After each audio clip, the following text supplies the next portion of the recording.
सकाळी 5 वाजता उठतो आणि हे तुमचा दिनक्रम. हा. तर जनावरांना जी तुम्ही काय चारा देताय, समजा पेंड देताय, तर ह्याचं प्रमाण किती असते आणि किती द्यावं असं तुम्हाला वाटतं? जनावराला वाळला आणि वला हं. 20 किलो चारा द्यायचा. हं. चारा हं. पेंड 10 लिटर गायला 4 किलो, हं.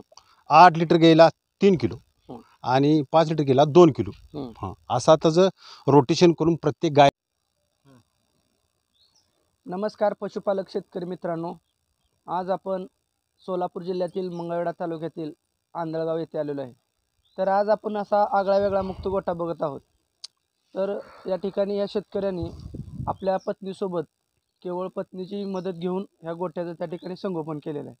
तर मित्रांनो, जर कोणी या यूट्यूब चॅनलला नव्यानं पाहत असेल तर आपल्या चॅनलला सबस्क्राईब करून घ्यायचं आहे, जेणेकरून नवनवीन व्हिडिओ आपल्यापर्यंत पोहोचतील.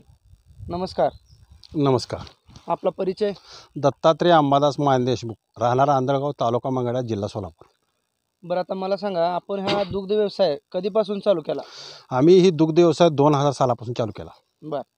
आणि ती या एका गायीपासून हा दुग्ध व्यवसाय आम्ही हळूहळू चालू केलेला आहे. बरं, आता हा दुग्ध व्यवसाय तुम्ही चालू केला आहे 2000 सालापासून. तर ह्या दुग्ध व्यवसायाला तुम्हाला मनुष्यबळ किती लागते आणि तुम्हाला कोणाकोणाची साथ असते घरातून? आम्ही कुणाची मनुष्यबळ न घेता दोघं नवरा बायकोनी बरं. हा गोठा वरचीवर वाढवत हं. आतापर्यंत प्रवास चालत आलेला आहे. बरं, मग आता टोटल गायी किती आहेत तुमच्या? टोटल 18 गायी आहेत हं. आणि 9 कालवडी आहेत. बरं, मग आता ह्या गोठ्याचं कामकाज कसं कसं चालतंय तुमचं नेमकं? माझ्या गोठ्याचं सकाळी 5 वाजता आम्ही नवरा बायको उठतो. हं. ती काय किरकोळ काम केलं तर मी वैरण पाणी सगळं आमच्या रोटीनुसार चालू ठेवतो आम्ही. आणि पहिल्यांदा आम्ही चारा टाकतो, नंतर त्याच्यावर मॅश टाकतो, कारगिल मॅश, आणि ते हलवलं जातं. आणि तसंच पुन्हा गुरं एक एक एक एक नाव घेऊन आम्ही दुधाला घेतो. बरं, म्हणजे दूध काढण्यासाठी गाई गोठ्यातून बाहेर नाव पत्नी आमची नाव घेते. बरं, मग आता समजा पत्नी नाव घेतलं का ती बरोबर गाय बाहेर येते? आपोआप गाय बाहेर येते. बरं, ही कधीपासून होतं असं? हे आता 5 वर्ष झालं. ही आपोआप आमच्या संगतीत गुरु जास्त झाल्यामुळे ती आपोआप ती ही झाली, स्टँड झाली. बरं, आता तुम्ही सांगितलं की त्याला टाकत राहायचं. 5 वाजल्यापासून ते रोटेशन ठेवायचं, टाकायचं सगळं संपूर्ण. आणि नंतर गाई खात आम्हाला नाव घेईल तसं एक एक गाई आम्ही धार काढत जातो. हां, बरं, आता एखादी गाय समजा खाली झाली, व्याली, तर त्या वेलेल्या गायची तुम्ही कशाप्रमाणे संगोपन, म्हणजे कशी? यालेल्या गायला आधी गाभण काळात तिची नियोजन करावं लागतं. ट्रान्झिशन फीड कारगिल ही 1 महिना कंपल्सरी तिला सकाळ 2 संध्याकाळ 2 किलो ही द्यायचंच. आणि गाय आठवताना 7व्या महिन्यात व्यवस्थित काळजी घ्यायची. गाय आठवताना काही लोक नुसते कडबा टाकतात, तिचे पाणी कमी, काही सु करायला रोटेशन तिचं बदलू द्यायचं नाही. पद्धतशीर व्यवस्थित टोबासो चढवायची काही गरज नाही, खर्चा जायची गरज नाही, आपोआप आटली जाते ती. आटल्यानंतर त्याला ट्रान्झिशन फीड चालू करायचं. ट्रान्झिशन फीड 2-2 किलो चालू केल्यानंतर गाय न हात लावता आपोआप गाय येते. आम्ही त्याला औषध न पाजता झार सुद्धा व्यवस्थित पडतो. मग आता ह्या गोट्यामध्ये मला आता बघितलं मी लहान लहान पाड्या दिसते, त्या ही काय प्रकार आहे? तुम्ही मुक्त गोट्यात लहान पाड्या कसं काय सोडले? आता गाय कशी आहे, गाय 10 लिटरची गाय असते. त्या गायला याल्यानंतर याल्याच्या आधीही सूज असते आणि नंतरही सूज असते. त्या सुजीमुळं आपणाला कालवड सोडल्या ती सूज कमी व्हायला कालवड उपयोग पडते. आणि कालवड आणि जास्त चिक पेल्यानंतर कालवड भावी काळात तुम्हाला 1 नंबर होणार. आणि लोकांशीला काय वाटतं, ही कालवड दूध लई पितंय किंवा थान बाद करते का, ही तुमचा भ्रम आहे. ह्या भ्रमामुळे तुम्ही ती सोडत नाही. पण 1 महिना कालवड ठेवल्यानंतर त्याला चिक पिऊन 15 दिवस तर चिकच असतो. बरोबर, त्यामुळे काय प्रॉब्लेमच नाही. मग 15 दिवस चिक 20 दिवसानंतर गाय तुमची वाढते. आपल्याला 1 महिना त्याला कालवड गाय महाग सोडायचं. बरोबर, मग ती गाय असं कालवड तयार झाते. तुम्ही 5 महिने सांभाळलेलं कालवड आहे ती 1 महिन्यात तयार होते. बरं, आता तुम्ही पती पत्नी मिळून साथ देताय, तर आपलं लग्न किती साली झालं? लग्न आमचं 2000 साली झाले. 2000 साली. त्या दिवसापासून पत्नीजी ही आम्ही ह्याच धंद्यात आहे. बरं, आता मला सांगा, तुमची कशा पद्धतीने मदत होती यांना?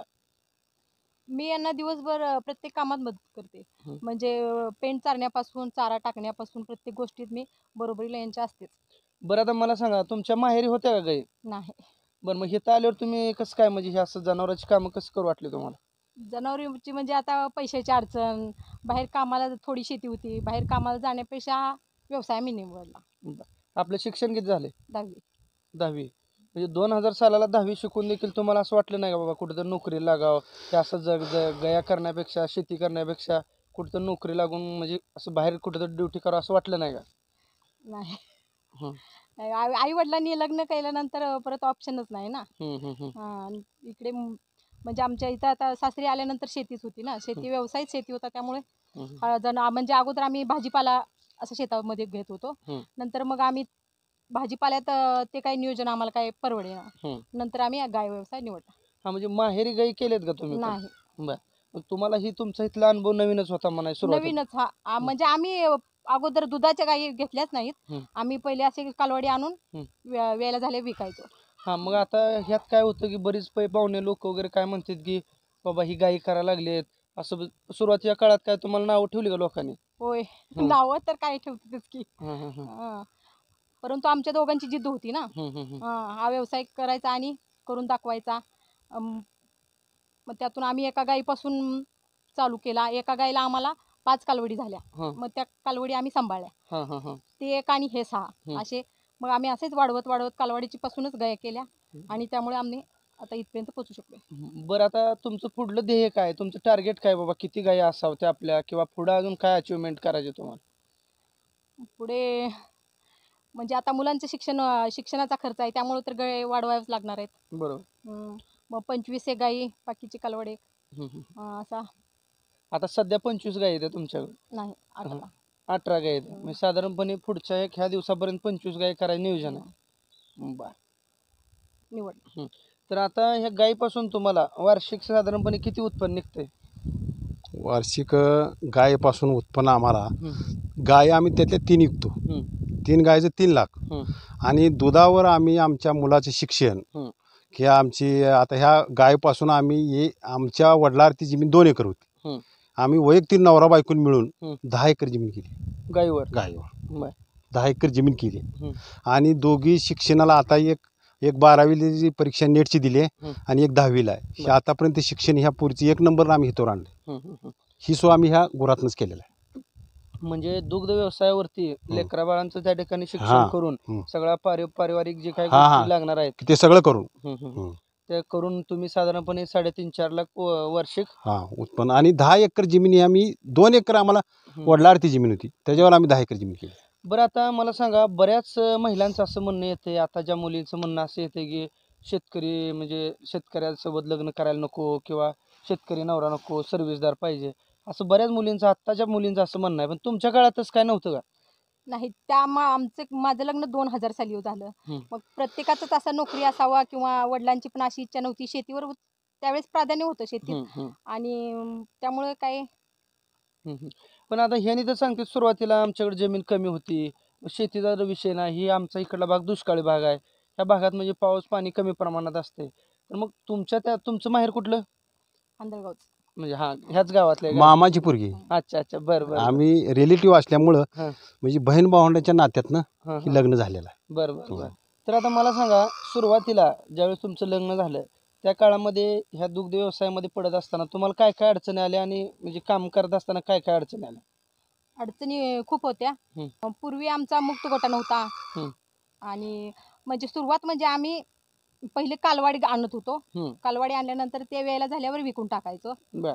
मग परंतु त्याच्यापेक्षा सुद्धा आम्ही दूध व्यवसाय करणे आम्हाला हळू म्हणजे गोडी वाढली दूध. गोडी वाढली. हां, हां. मग नंतर आम्ही एका गाईपासून 5 गायी अशा कालवडीपासून तयार केल्या. परत 1-2 विकत आणल्या बाहेरून हं, आणि असे 10 गायी आम्ही केल्या. हं, हं, हं, परंतु मुक्त गोटा नव्हता पहिला. हं. शेण उचलायला लागायचं. बरोबर. परंतु पुन्हा असा गोटा म्हणजे नव्हताच. आम्ही असे झाडाखाली सगळी गुरं बांधत होतो. हं, मग पाऊस आल्यानंतर अडचणी, लहान मुले हं, भरपूर आणि धारची मिशन नव्हती. हं, हाताने धारा काढायच्या. हं, एक-एक वेळेस असं रडायला यायचं. हं, हं. परंतु बरोबर. हळू नफा वाढत गेल्यामुळे गोडी पण वाढू लागली हं, हं, आणि हं. नंतर आम्ही एक सुधारणा हळूहळू मिशन घेतली धाराची. नंतर पत्र्याचा शेड मारला आणि नंतर मग मुक्त गोटा केला. शेणाची पण म्हणजे शेण काढणे पण हळूहळू बंद झाले. धारा हाताने काढणे बंद झाले आणि व्यवसायात गोडी वाढू लागली. हं. म्हणजे जेणेकरून आधुनिक तंत्रज्ञानाचा वापर केल्यामुळं तुम्हाला त्या ठिकाणी ह्या व्यवसायामध्ये गोडी वाढली म्हणायला काही हरकत नाही. बरं आता मला सांगा, सुरुवातीला जर आता एखादा आता तुम्ही कसं नवीन त्या ठिकाणी 2000 सालाला लग्न झालं आणि त्या दिवसापासून तुम्ही दुग्ध व्यवसाय चालू केला, तसं जर आत्ताच्या पिढीमध्ये 2024ला जर कोणाला एखाद्या नवीन जोडप्याला जर हे व्यवसाय करायचा म्हणलं तर त्यांनी कशा पद्धतीने सुरुवात करावी असं कसं आहे तुम्हाला माहीत आहे का वाटतं? आता पहिल्यांदा नवीन असलं प्रत्येकाला भ्या वाटतं. हं. प्रत्येक धंदा बरं प्रत्येक धंद्यात गेलं तरी काटावर धंदा आहे सगळं. हं. ही सगळं चौकट झालेलं आहे. हं.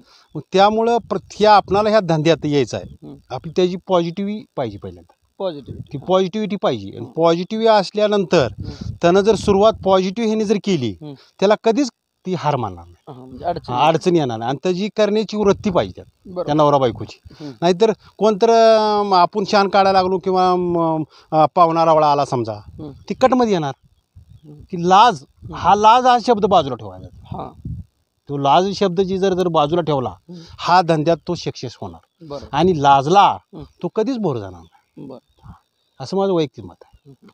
म्हणजे एखाद्या जर नवीन ह्यानं जर समजा म्हणजे 4 माणसं आली म्हणून लाजून जर हा व्यवसाय समजा हां. माघार घेतली हां तर हे काय म्हणजे पुढे टिकण्यासारखा विषय नाही. हं. हं.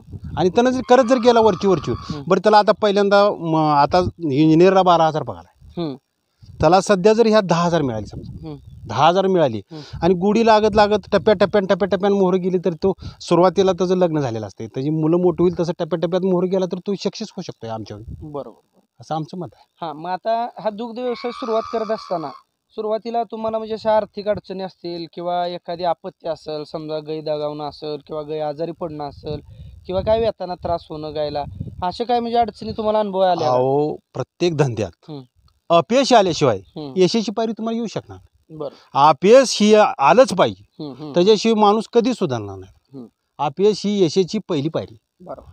आज तुम्हाला जर तुम्हाला गाय मिली, हं. तुम्ही कशामुळे मिली हं. ही तुमच्या डोक्यात येणार. हां. त्यामुळे तुमची पुन्हा तुम्ही गाय ती मरू देत नाही. हं. त्यामुळे तुम्ही 10 गाया मरायच्या तुम्ही वाचवले ना. हां. हां. हां. आज एक गाय मेलेली चांगली आहे, बरोबर. ती अपयश आहे. हं. अपयश ही यशाची पायरी आहे. त्यामुळं माणसाला अपयशाला कधीच भ्यायचं नाही. हं. पण मग आता अशी एखादी गाय समजा ही झाली मेली तर तुम्ही असं खचला नाही का बाबा ह्या व्यवसायात एवढं मोठं नुकसान झाले मग आता पुढे कसं हे करा आम्ही व्यवसाय करतोय असं आमच्या शेडमधून गाय दगावलीच नाही. हां अजूनपर्यंत? अजूनपर्यंत हां, म्हणजे किरकोळ आजारी राहणे आहे, पण आम्ही असा व्यवसाय करतोय असं आम्हाला गाय अशी आमच्या गोट्यातून नाही गेली. म्हणजे तुमचं नियोजन अगदी हां, काटेकोरपणे असल्यामुळं पहिल्यापासून, हां. हं. हं. हं. सांग, बोला तुम्ही बोला. तर आता आपण बघितलं गोठ्याबद्दलचं तर आता आपण सगळ्यात महत्त्वाचा विषय म्हणजे आहार. जो आहार ह्या गायींना तुम्ही देताय तर तो कुठून उपलब्ध करताय आणि कशा प्रमाणात कशा पद्धतीनं देताय त्याच्यात थोडक्यात जर माहिती सांग. कसं आहे माहिती आहे का, हं. दुधाचा दर कमी आला हं. तर आपणाला जरा थोडा त्रास घ्यायला. हं. जाग्याला वैरण मागवायची नाही. हां, हं. आपण स्वतः जाऊन वैरण आणायची. हं. सकस वैरण कुठं तिथं जर आपण फडात गेलो तर आपली हाजरी निघू शकते. एक फड जरी एकराचा आपण बघितला हं. त्यात आपली हाजरी निघाली म्हणजे 500 रुपयाला तयार झाला आपलं ते. बरोबर. 500 जाग्याला वैराला 500 जातात. हं. मग असं आपण नियोजन पद्धतीनं हं. चाऱ्याचं व्यवस्थापन करायचं किंवा जास्त आता स्वस्त झाला हं. आपण एखादा मुरगाचा खड्डा भरून ठेवायचा हं. हं. किंवा एखादी बनीम कडबी लावायची. हं. हे आपण नियोजन करायचं. आणि ही ऊन पडणार आहे, ही दुष्काळ येणार आहे, हे आपल्या मनात एका बाजूला घर करून ठेवायचं. मग त्याच्या नियोजनानुसार आपण चालायचं. म्हणजे समजा पुढचा 1-2 महिन्याचा 3 महिन्याचा स्टॉक अगोदरच हां. करून ठेवून ह्याच ठिकाणी दुग्ध व्यवसाय आणि करायचा. दुसरी गोष्ट हं. सगळ्यात मोठा दुष्काळ ह्या भागाला जून जुलै ऑगस्ट. म्हणजे सध्याचा काळ जून जुलै ऑगस्ट अजून येणारा काळ. येणारा काळ. जून जुलै ऑगस्टमध्ये हं. प्रत्येक माणसाची आपदा होती. हं. आणि त्यावेळेला जून जुलैमध्ये आपणाला टाक आपला शिल्लक ठेवायचा हं. आणि एप्रिल मे हं. ही चारा आवल बी कुठं तरी मिळत असतो. हं. हं. त्यावेळेला आपण आणायचंच. बरोबर. आपल्या टॉक आलं की हलवायचा. हे नियोजनच करून ठेवायचं. म्हणजे जून जुलै ऑगस्ट ह्या 3 महिन्याचं नियोजन तुम्हाला ह्या भागात. अगोदरच ह्या या भागात भागात, हां.